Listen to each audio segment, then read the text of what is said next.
अस्सलाम वालेकुम my dear friends. 1692 एक नई वैरायटी मार्केट में काश्त होना शुरू हुई है। इसकी काश्त में दिन ब दिन इजाफा होता जा रहा है। हमने सोचा कि हमारी ऑडियंस को इस बारे में समझने में कन्फ्यूजन हो रही है। बहुत से लोगों ने हमसे रब्ता भी किया कि 1692 को समझने में बड़ी दिक्कत हो रही है, तो हमने इसके बारे में एक वीडियो बनाने का प्लान किया, जिस वीडियो में हम ना सिर्फ मूंजी की मुकम्मल पहचान के बारे में आपको बताएंगे, बल्कि उन खसूसियात के बारे में बताएंगे जिसकी वजह से इसकी काश्त में दिन ब दिन इजाफा होता जा रहा है। डियर फ्रेंड्स, यहाँ पे ये बताते चलें कि इसकी इस दफ़ा जो बीज है वो शॉर्ट था मार्केट में, क्योंकि लोगों ने बहुत ज़्यादा इसकी काश्त की तरफ तवज्जो की है। इसकी खसूसियात की वजह से हम वो खसूसियात आपको इस वीडियो में भी दिखाएंगे।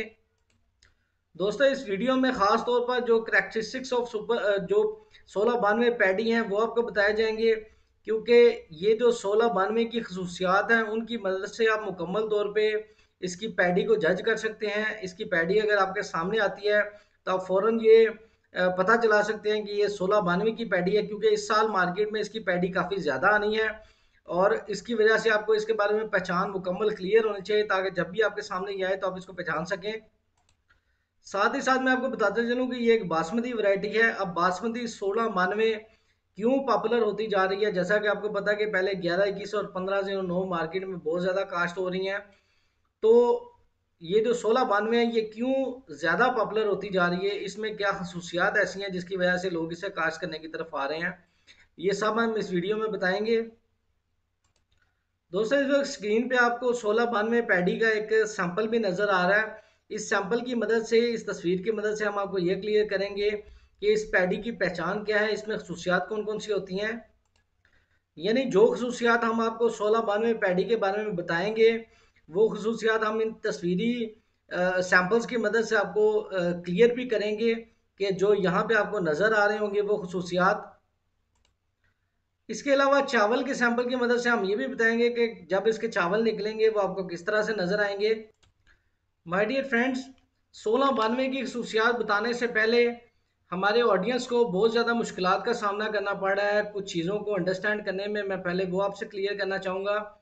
चावल की पहचान पे बहुत सारी वीडियोस हमारी यूट्यूब पे मौजूद हैं, लेकिन उनको सर्च करने में, उनको ढूंढने में जो ऑडियंस है उसको काफ़ी ज़्यादा मुश्किलात हैं। ना सिर्फ यूट्यूब पे वीडियोस पड़ी हैं, बल्कि बहुत सारा मटेरियल हमारे पास वैसे किताबी शक्ल में भी, तस्वीरी शक्ल में भी और वीडियोस की शक्ल में जो हमारे पास मौजूद है, वो भी हम अपने ऑडियंस तक पहुंचाना चाहते हैं।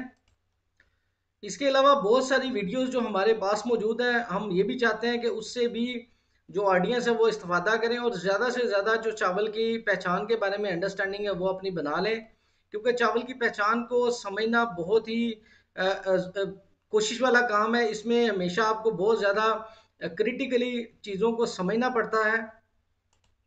आप सबकी पुरजोर फरमाइश को देखते देखते हुए हम लोगों ने चावल की पहचान के बारे में प्लान बनाया है। इसके अलावा पैडी की पहचान के बारे में, जो भी आप लोगों में से चावल का काम करते हैं वो इसको अंडरस्टैंड कर सकते हैं। पैडी के बारे में एक प्लान है जो कि पैडी की कंप्लीट आइडेंटिफिकेशन के बारे में बताएगा। इसके अलावा एक्सपोर्ट के बारे में एक प्लान है जिसमें एक्सपोर्ट की जो मुख्तलिफ आइटम्स हैं किस तरह से प्रैक्टिकली एक्सपोर्ट की जाती है उसके बारे में बताया जाएगा। इसके अलावा जो कंप्लीट राइस की अंडरस्टैंडिंग है फ्रॉम पैडी टू एक्सपोर्ट, उसके बारे में कंप्लीट जो अंडरस्टैंडिंग है वो इसके बारे में बताई जाएगी। तो दोस्तों, चावल की मुकम्मल पहचान को, पैडी की मुकम्मल पहचान को या एक्सपोर्ट के बारे में मुकम्मल नॉलेज को सीखने के लिए आप इस नंबर पर रब्ता कर सकते हैं। आप यहाँ पे मुझे एक टेक्स्ट मैसेज सेंड करें कि आप किस चीज़ के बारे में इंटरेस्टेड हैं। हम आपको वहाँ पे कंप्लीट डिटेल बताएंगे कि किस तरह से आसानी से इस टॉपिक को समझ सकते हैं। इसमें कोई शक नहीं कि यूट्यूब वीडियोस बड़ी मेहनत के साथ बनाई जा रही हैं, लेकिन जो उनके अंदर आपके सवालात होते हैं, आपकी कन्फ्यूजन होती हैं, इसके अलावा भी बहुत सारा मटेरियल अवेलेबल है जिससे आप अपने चावल की पहचान, बूंदी की पहचान, एक्सपोर्ट के बारे में चीज़ों को सीखने में बहुत ज़्यादा आसान और कारगर तरीके इस्तेमाल कर सकते हैं। दोस्तों, चूंकि इस वीडियो में बहुत सारे टॉपिक्स क्लियर किए जा रहे हैं पैडी के बारे में, चावल के बारे में भी, तो इसमें ये वीडियो थोड़ी सी लंबी हो सकती है, इसलिए आपने इत्मीनान के साथ ये वीडियो देखनी है ताकि आपको सारे के सारे जो कॉन्सेप्ट्स हैं उनके बारे में पता चल सके। अब हम 1692 पैडी की खसूसियात की तरफ आते हैं। पहले नंबर पे कि इसमें ज़्यादातर दानों में किसार मौजूद नहीं होता। अगर कोई छोटा सा किसार मौजूद होता है तो वो बहुत सख्त होता है। जिस तरह से आपने देखा होगा 11, 21 में उसमें किसार जो है वो काफ़ी लंबा होता है। अगर आप किसार के बारे में नहीं जानते तो आप मेरे नंबर पे कांटेक्ट कर सकते हैं, वहाँ पे आपको तस्वीरी शक्ल की मदद से किसार के बारे में बता दिया जाएगा। इसके जो पर्दे हैं वो निस्बतन दूर होते हैं, दाने के साथ चिपटे हुए नहीं, जैसा कि आपको पता है हेड की तरफ पर्दे होते हैं जो दाने के साथ चिपटे हुए नहीं होते। नीचे वाला पर्दा जो वो कभी कभी टूटा हुआ भी होता है, इसका कलर निस्बतन लाइट होता है। अब हम ये चार खसूसियात को अपने जो सैंपल हैं उनमें देखते हैं। दोस्तों ये 1692 पैडी का एक सैंपल हमारे सामने मौजूद है। आप ये देख सकते हैं कि इसके अंदर जो पर्दे हैं, ये नीचे वाला पर्दा देखें आप, इससे हटा हुआ है, ये दाने के साथ चिमटा हुआ नहीं हुआ। एक निशानी मैंने ये आपको बताई थी, ये देखें यहाँ पे आपको कुछ गैप भी नज़र आ रहा होगा। ये जो नीचे वाला पर्दा है ये अमूमन जो दाने से थोड़ा सा हटा हुआ होता है। दोस्तों ये पर्दा हटा होने की वजह से अक्सर ये पर्दा नीचे वाला जो टूट भी जाता है। ये देखें, ये आपके सामने तस्वीर नज़र आ रही है जिसमें ये पर्दा टूटा हुआ है। अब यहाँ पे किसार एक होता है जो कि अक्सर जो 11-21 की पैटी जब हम देखते हैं उसमें किसार होता है, इसमें किसार आपके सामने मौजूद नहीं है। अब ये भी देख सकते हैं कि जो 1692 की पैडी है इसका जो कलर है निस्बतन लाइट है। अगर आप 11-21 की पैडी को इसके साथ कंपेयर करेंगे तो 11-21 की पैडी का कलर डार्क होगा। जो मैंने आपको खसूसियत बताई है, यहाँ पे आप देख सकते हैं कि जो इसका नीचे वाला पर्दा है वो दाने के साथ चिमटा हुआ नहीं हुआ, बल्कि थोड़ा सा गैप है। ये यहाँ पे भी आप गैप देख सकते हैं। ये एक मेजर निशानी है जो 1692 पैडी में पाई जाती है। दोस्तों अगर हम मजीद खसूसियात की बात करें 1692 की पैडी में, तो इसके दाने के दरमियान में, पैडी के दाने में भी दरमियान में खम होता है। यही वजह है कि इसका जो नीचे वाला पर्दा है वो बिल्कुल स्ट्रेट नहीं रह पाता। इसके अलावा जो इसका टेल है उसका एक खास स्ट्रक्चर होता है, मैं अभी आपको दिखाता हूँ।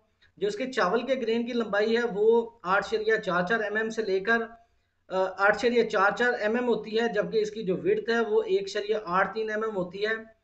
इसका जो इलोंगेशन है वो पकने के बाद डबल हो जाती है। मैं आपको पकाई के बाद भी इसकी शक्ल है वो दिखाता हूँ। इसका जो ग्रेन है उसमें चाकी मौजूद नहीं होती, जिसकी वजह से ये दाना ज़्यादा टूटता भी नहीं है। दोस्तों मैं अभी आपको दो दाने दिखाने लगा, आपने गौर से देखना है कि ये दाना देखें बिल्कुल सीधा नहीं लेट पा रहा। ये दाना सीधा ना लेटने की वजह इसके दरमियान में खम है, जिसकी वजह से ये दाना सीधा नहीं लेट पा रहा। इसी तरह ये दाना भी है, ये भी इसके दरमियान में भी खम आप देख सकते हैं। इसका नीचे वाला जो पर्दा है ये भी टूट चुका है। ये देखें, ये भी पर्दा टूटा हुआ है। इसका कलर भी लाइट है। अब इन सब खसूसियात की बिना पर हम लोग ये अंडरस्टैंड कर सकते हैं कि ये 1692 की पैडी है। इसकी एक और निशानी होती है, वो ये कि बाज़ दाने जो हैं वो फटे हुए होते हैं। उसकी रीज़न यही होती है कि जो ये दाना जो कि बीच में खमदार होता है, इस वजह से, यानी दाना एक थोड़ा सा इसको बीच में खम आया होता है, इस वजह से वो दाना सीधा स्ट्रेट नहीं बैठ सकता। इसके अलावा एक और इसकी निशानी, बड़ी अहम निशानी है, वो ये कि इसका जो टेल का स्ट्रक्चर है वो थोड़ा सा डिफरेंट होता है।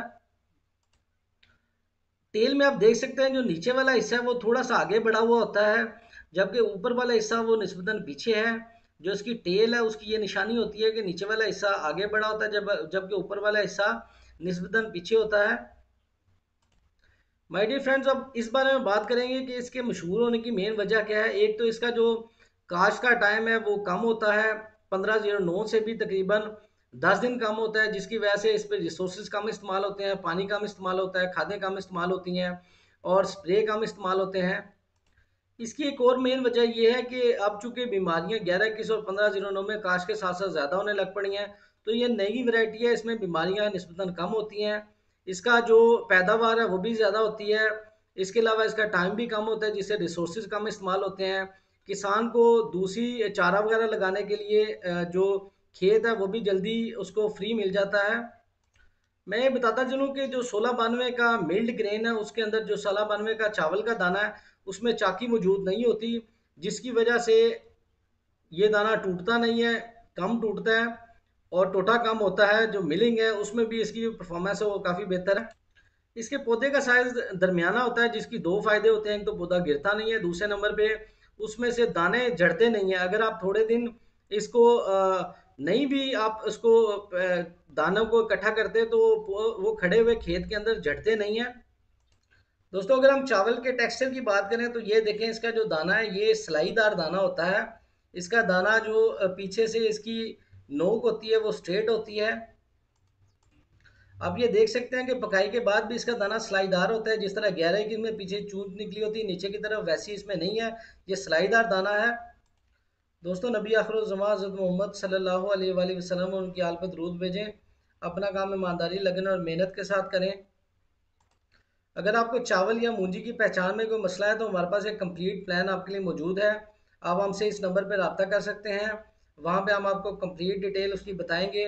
और साथ ही साथ कुछ लोग ग्रुप में दाखिले के लिए रब्ता करते हैं। आपको मैं बता दूं कि ग्रुप में दाखिले की प्रॉपर रीज़न चाहिए।